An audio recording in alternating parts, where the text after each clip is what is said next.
most accurate weather team in Florida. ABC Action Weather. Well, I heard a little bit of thunder out there just not long ago, and it is certainly hot, so we're still in summer. Steamy, sticky weather giving way to stormy evenings. Yeah, that's pretty much the typical pattern that we're in right now, and we're going to see some of those storms bubbling through.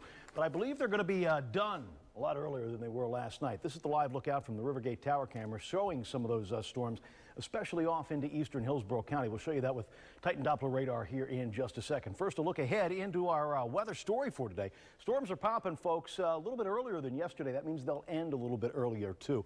Beware of the wet roads as folks make their way home during this rush hour. We've got the very latest on Danny as well, 5 o'clock with those new coordinates coming in. Also, looking like this may not be as strong as we thought.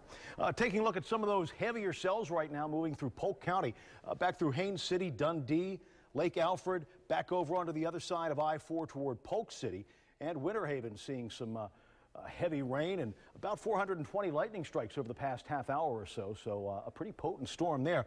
Also along Route 70 down through Sarasota, Manatee counties, back toward the Meadows and Lake Sarasota Parish, also seeing some of that rain. And further north into the metro area, we're watching showers right around I-4 and I-75. If you're heading out into eastern Hillsborough County, you will have that wet roadway to deal with through Kennedy Hill, Mango, and right where our folks are doing those live shots for the Seffner sinkhole. They're starting to see some rain there as well. Thanota-Sassa got a heavy thunderstorm right over it, and we're also seeing some from Shady Hills up in through Spring Hill, San Antonio, down in through Wesley Chapel as well. Taking a look at the overall picture, you can see most of these storms moving off to the north as we take a look at those temperatures right now that are starting to fall in the areas where the rain is falling. 81 right now in Clearwater. Tampa has 86. Brandon at 90 as the rain starts to fall there, but Lakeland, Bartow still at 94 degrees, same reading in Bushnell. Brooksville at 85, 90 in Bradenton, and 87 currently in St. Petersburg where the rain came through earlier. We're going to watch those storms drain out by about 8 o'clock or so, pushing off to the northern parts of Polk County, then on in through Sumter County and back over toward the Orlando area. Maybe a stray raindrop or two overnight and some offshore showers to start us off in the morning, but these won't be making their way onshore until later on in the day as we get those afternoon boomers. Right now about 89 for average temp. By 8 o'clock, 82 degrees, and again those storms starting to fizzle out. By tomorrow morning, 79 degrees. You'll kick back the covers with mostly sunny skies. All right, now into the tropics and the very latest on Danny. You can still see this is a long way away from Tampa, still about 2,800 miles from here. 1,385 miles to the east of the Windward Islands, moving west at 12 miles per hour. Latitude and longitude there at 11.2 north, 41.1 west, and winds at 50 miles per hour.